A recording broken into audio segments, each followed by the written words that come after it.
ভালোবাসার মানুষটির প্রতি সন্দেহ থাকলে নাকি ভালোবাসা হয় না, এই কথাটি আমি মানতে চাই না।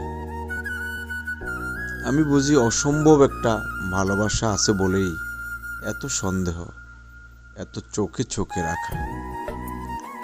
ভালোবাসার আকুলতা কতটা গভীর হলে ভালোবাসার মানুষটিকে সব সময় চোখে চোখে রাখতে ইচ্ছা, অন্য কারো সাথে মিশতে না দেয়া, কারো সাথে কথা বলতে না দেয়া অসম্ভব এক ধরনের ভালোবাসার টান। ভালোবাসার মতো ভালোবাসলে এই টান থাকবেই, এই সন্দেহ থাকবেই। এটাই তো ভালোবাসা। মনের মানুষটি সারাক্ষণ আপন মনের মধ্যেই থাকে, অন্য কারো হতে পারে না।